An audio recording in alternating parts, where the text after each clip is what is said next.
Jazolpa. Today is class 7 of Nepalbhasha online classes conducted by Pasapachaguti UK London. Today's guest tutor is Dr Subhash Ram Prajapati, an author of dozens of books on culture and heritage and Nepalbhasha. An ethnomusicologist himself, Dr Prajapati is a gold medalist in Nepalbhasha MA. He's also the one who's taught me Nepalbhasha and Nepal Lipi script and language, like some from last 10 years over the internet from where he is based these days, Seattle in the US. Originally, he's from Timi in Nepal, and he's going to conduct today's classes, and his topic for today is tenses. So I myself, Sanyukta Shrestha, President of Pasapachaguti UK London, would like to invite and welcome Dr Subhash Ram Prajapati for today's Nepalbhasha class by Pasapachaguti UK London on tenses. Hello, Joselapa. Welcome to Nepalbhasa lesson. This is a lesson in a series Nepalbhasa learning classes run by Pasapachaguti UK. Thank you, Sanyukta Shrestha and Pasapachaguti UK for this opportunity. In today's class, we will be talking about Nepalbhasa tenses. There are a lot of things to be discussed in tenses, but in this class, we'll be talking about some basics of Nepalbhasa tenses. So let's begin with talking about verbs in Nepalbhasa. So depending on the ending of the verbs, basically the ending alphabets or the ending syllables, there are 6 categories of verbs in Nepalbhasa. So the first category of verbs are the verbs that ends with a. For example, kai, ba. Those are the first categories of verbs. And the second category would be the verb that ends with le. For example, kale, hale, pale. Those are the second category of the verbs. And the third category of the verbs would be the verbs that ends with k. For example, nake, tonke, bonke. And fourth category of the verbs are the verbs that ends with te. For example, sate, mite. Those are the fourth category. And the fifth category of the verbs are the verb that end with ne. For example, kane, pane, tane. And the sixth category of the verbs are the ones that end with pe. And the examples are dohalape, sahalape, and so forth. So this sixth category of the verbs, there are only few of them, and it is often argued that the verbs that end with pe are actually pa. For example, sahalape is actually sahala-pa. So if we consider that, there will be only 5 categories of the verb depending on how it ends. So before going into verbs and the tenses, let's discuss a little about transitive and intransitive verbs. I know you have learned this already, that the verbs which take objects, those are called transitive verbs, and the verbs which does not take object, those are called intransitive verbs. And so example in Nepalbhasa would be nhile. Nhile is to laugh, and if we use this in a sentence, an example will be ji nhile, means I laugh. This is an example of intransitive verb because there is no object, right? So another example of transitive verb would be, for example, nai. Nai means to eat, and if we use this in a sentence, ji ja nai, I eat rice. So there is an object, rice, in this verb. So this is a transitive verb. So the only thing I wanted to just revise this was, if you notice in these two sentences I just said, one is ji nile and another is ji janai. So there are two forms of pronouns, ji and ji. So in intransitive verbs, we use the pronouns like ji, jipi, cha, chipi, wo, ipi, and so forth. And similarly, in transitive ones, we use verbs like ji, jimisan, chimisan, cha, won, imsan, and others. So these are two different types of pronouns. We will also be using in examples with tenses. So please do not get confused with these two different types of pronouns. I will be mostly focusing on the verbs in examples with the tenses. So before going into tenses and before diving into the verbs, let's talk about verb roots.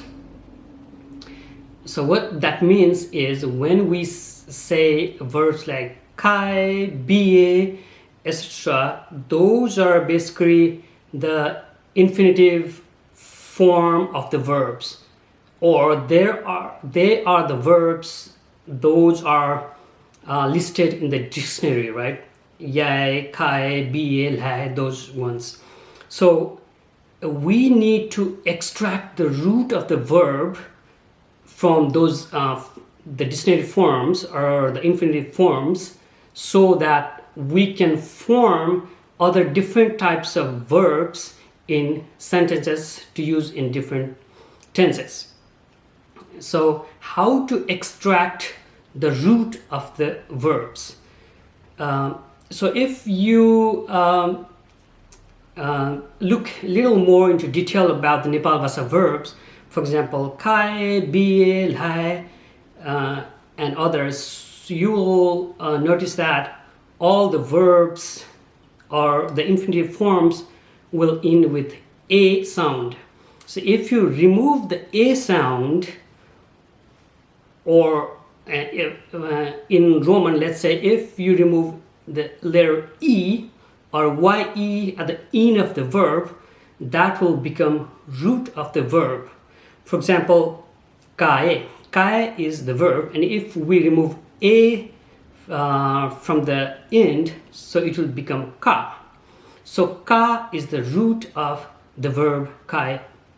Similarly, ba, if you remove a, what remains will be b, right? B. So b is the root of the verb ba. Similarly, tone. Tone is the drink. So if we remove a, what remains is ton, right? Tone, ton. Similarly, bone, bon, mite, mit, pale, pal. These are a few of the verb roots. So in tenses, these verb roots will be present in all the verb forms.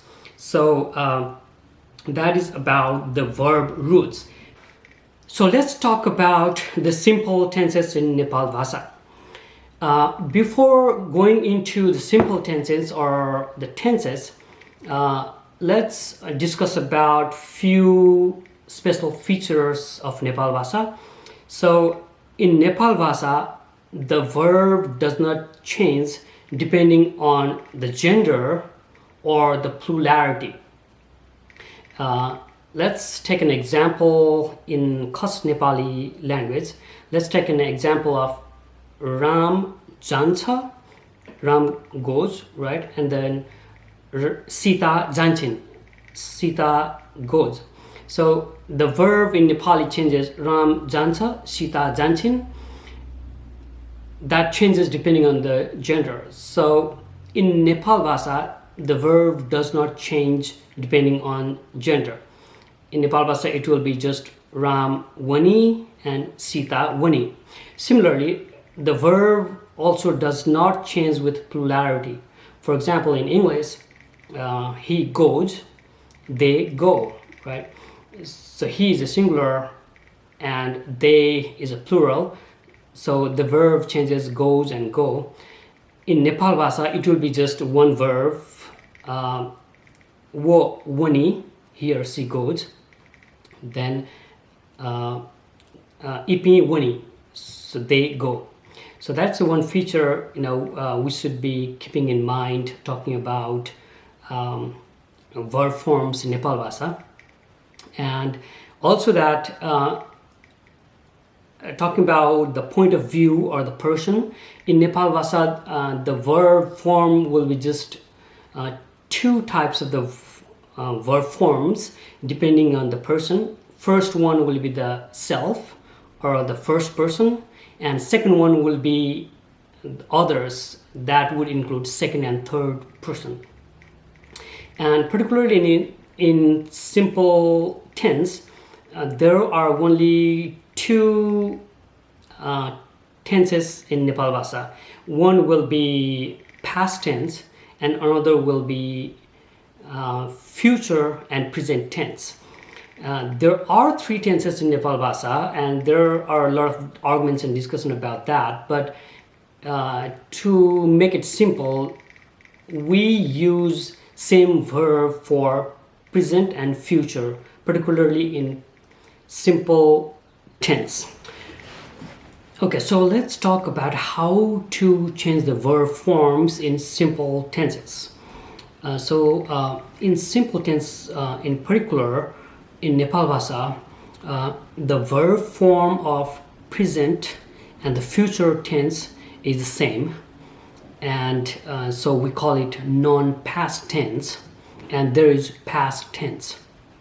And also that the verb form of second and third person is same. So we can just categorize the point of view into two. First would be self, which includes examples like G, Z, singular, plural, and others, which would include second and third person. So how to make present or future tense in Nepalbhasa for first person or the self?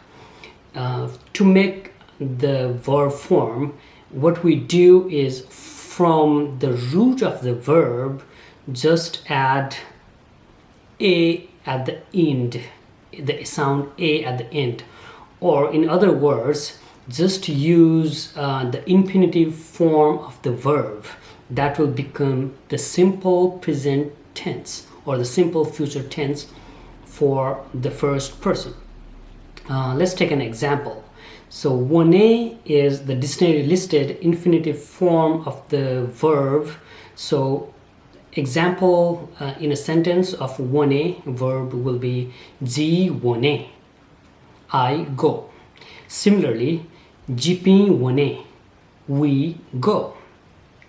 And if we want to make past tense or the simple past tense for the first person, what we do is to the root of the verb add the sound a.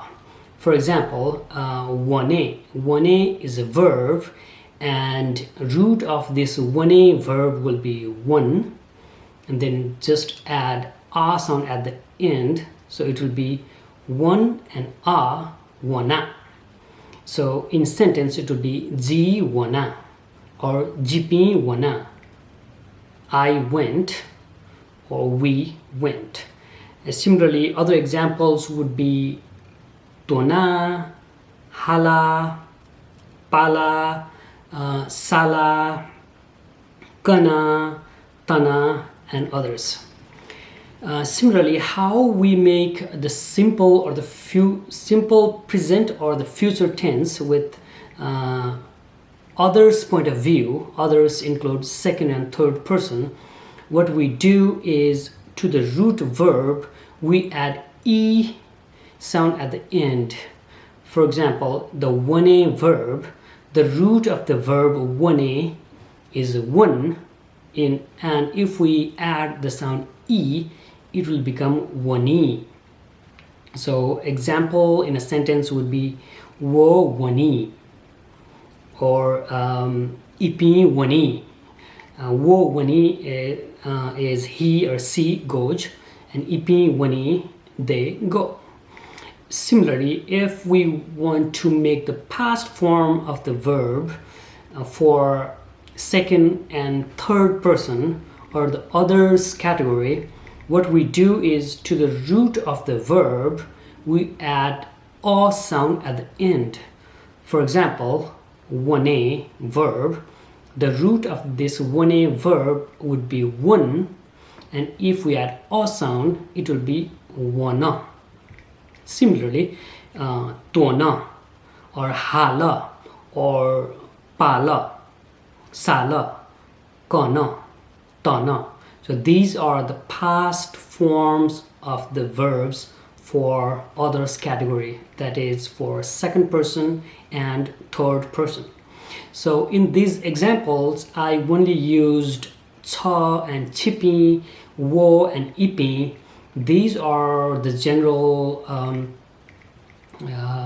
pronouns, and also the verbs are for the general people.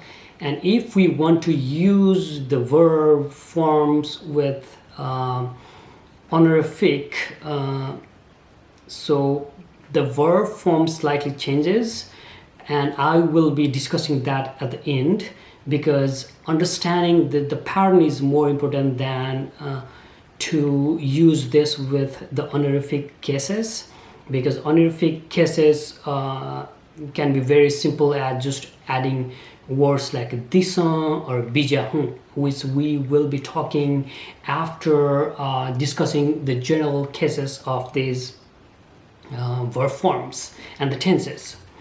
And what I just discussed with these different verb forms with simple present and future, as well as past tense, are the basic guidelines, and there are exceptions to these rules. And let's talk about what are the exceptions. So first exception is that if the verb ends with k or te, for example, the verb ending with k would be nake, right? And the verb ending with te, there are a lot of verbs. We can just take an example of sate or mite. Those are the verbs ending with te. So the present and future verbs follow still the same rule. However, the past tense of these verbs using with the others, meaning second and third person, it will change. That means the past form for the self will still be the same we just discussed before. And for the past forms of the verb for second and third person, instead of adding the sound a, we add sound ala at the end of the root verb. So let's take an example of nake verb. The verb is nake, and the root of the nake verb would be nak, and if we add ala at the end, it will be nakala.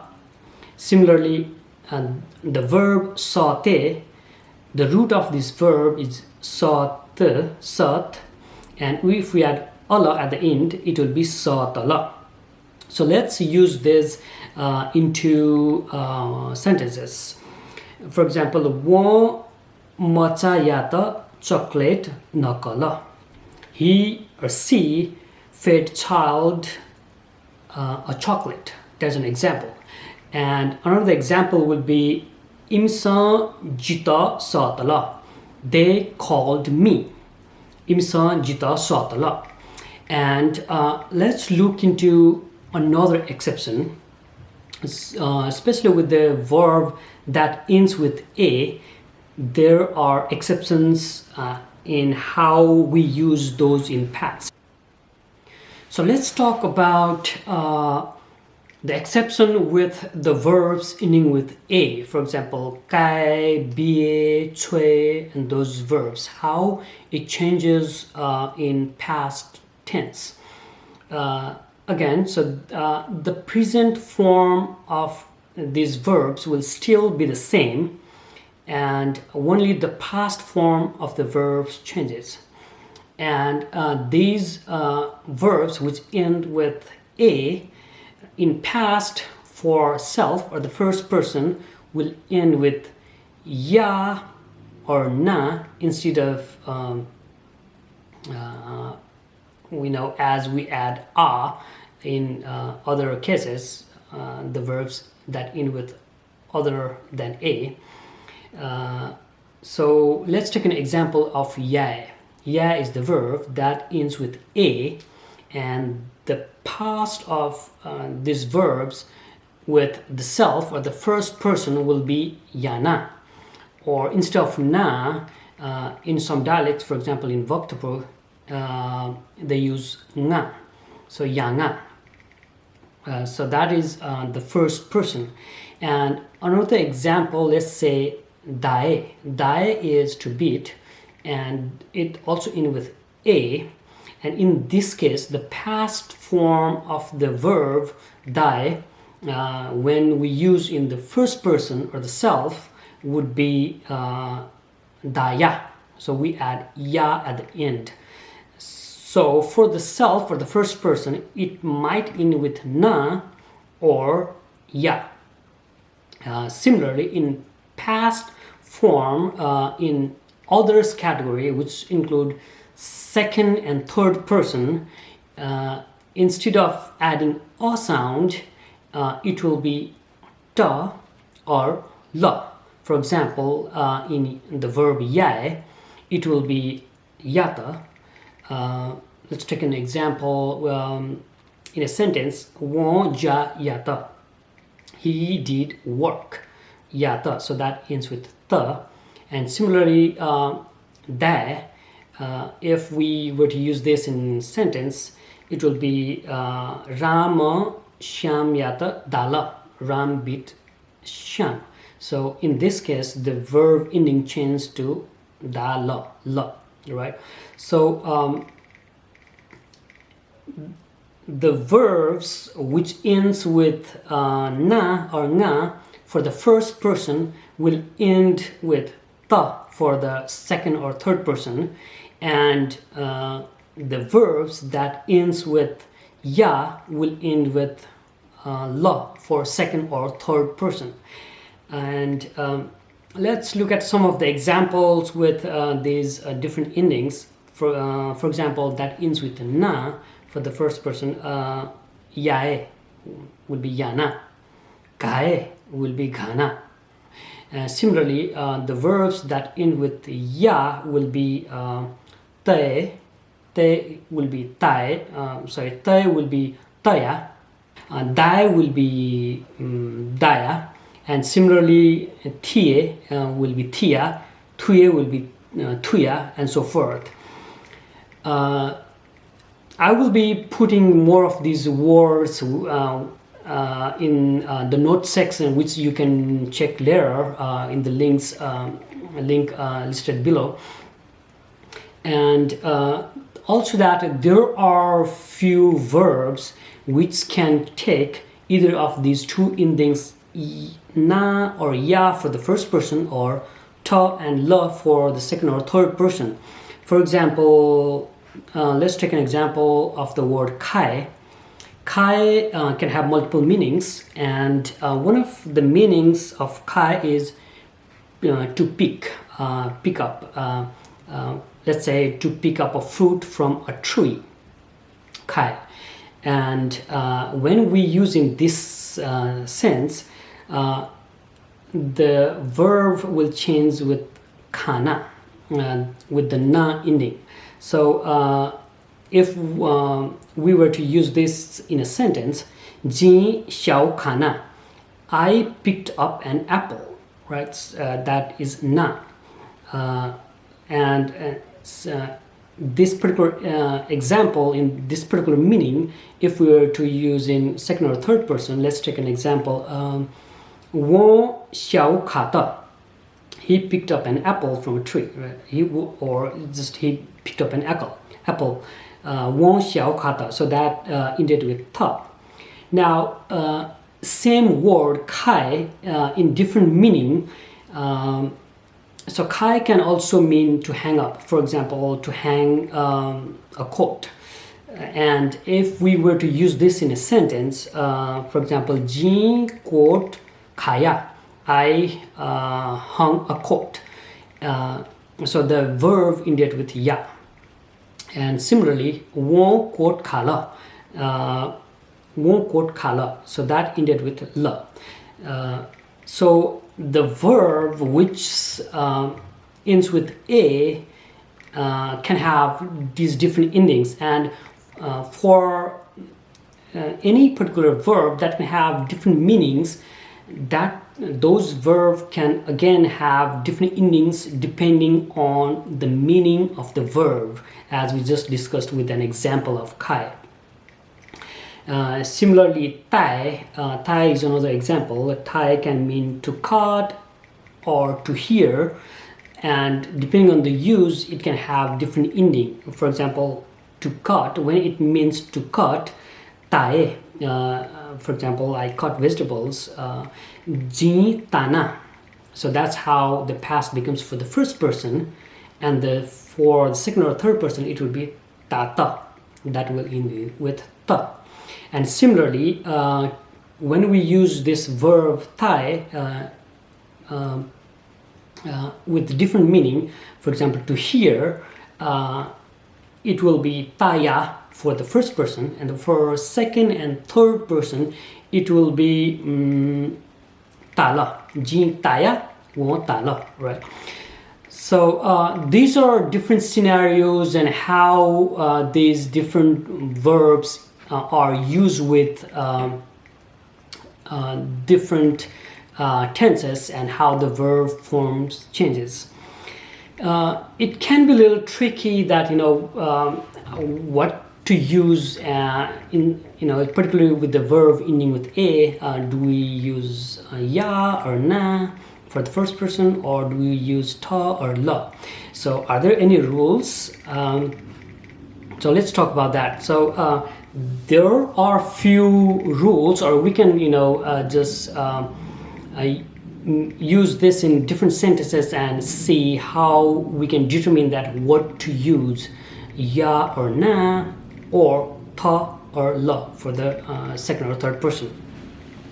So if the verb that ends with a, and the sound, or the letter before a is the compound word with a. For example, gay, right? The gay is the word that ends with a, and the letter that comes before a is gya, and that is a compound word with ya. Gay. Similarly, fe, lhe.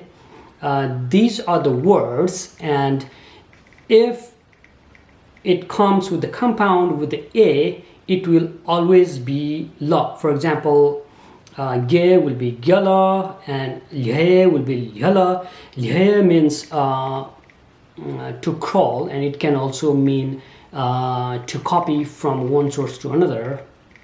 So it will always be lyala. To crawl, for example, macha lyala means a baby crawled in past tense. So that is one scenario.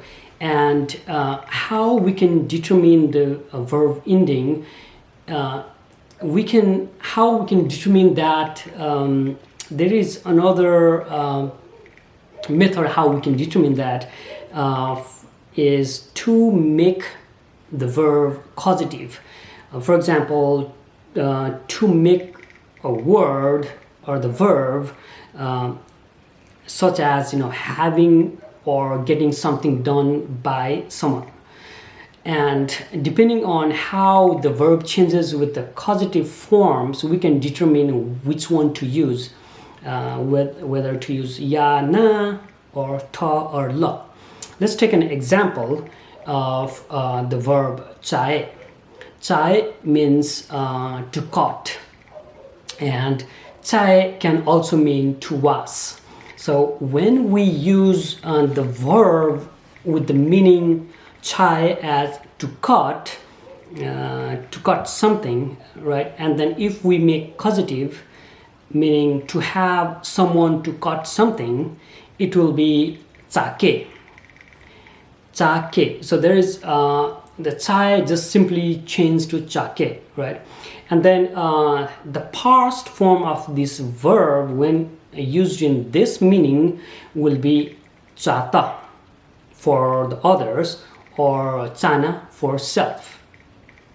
And when we use the chai verb with the meaning to wash, and when we change this to causative, to have someone to wash, so it will be chai ke. And the chai verb changed to cha e ke. So there is a in the middle.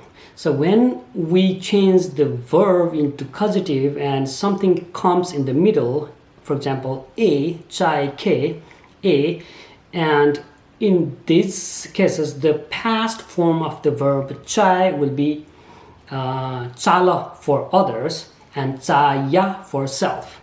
So if the verb, when we change that to causative, if a comes in the middle, that the past form of such verb will be chaya. Add ya at the end for the first person or the self, and la at the end for second or third person.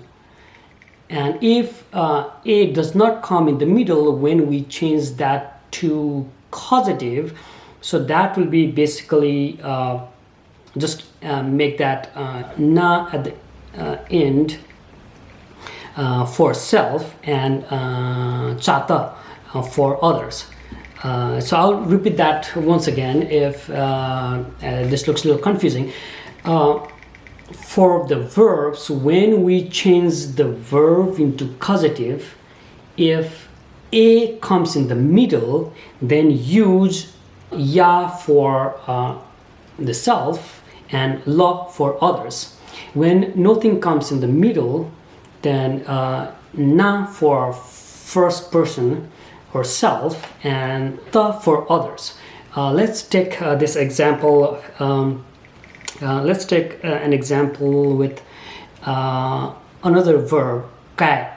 Kai means to take, or it can also mean to stop in middle of something. So when we say kai, means to take, and make it causative, it will be kai ke. So there's a in the middle, and the past form there will be kala, because there is a at the meaning at the middle, and for the first person it will be kaya or kaya, because there is a in the middle. And if there is no a, let's say kai with a different meaning, kai to stuck in middle of somewhere, kai, and if we were to make the causative of this form, it will be kake. So there is nothing, or the no a in the middle, so it will be just kata for the second or third person, the end the, and for the first person it will be na, kana. So there's nothing. If there's nothing, it will be na and tha. If there's a in between, there will be ya and la. So I will put this some more examples with these details in the note section. Please definitely do check those.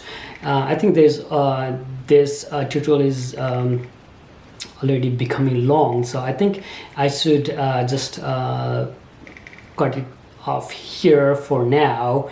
And please, if you have any questions or any confusions or anything you would like to discuss more, please definitely leave comments and I'll be answering in the comments.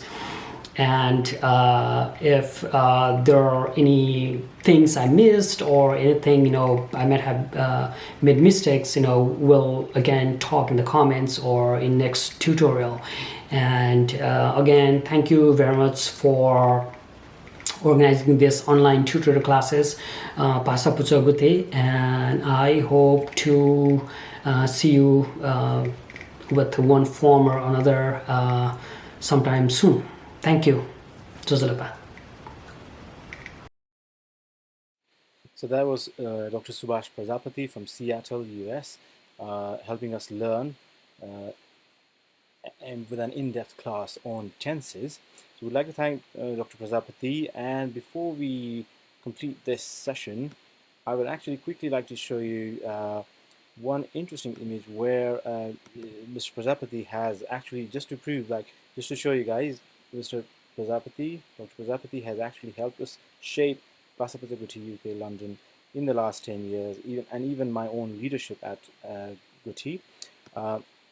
In various ways. For example, in 2011, 9 years ago, Dr. Prajapati was here with us and he played dhime, the traditional instrument, in front of more than 500 people in London.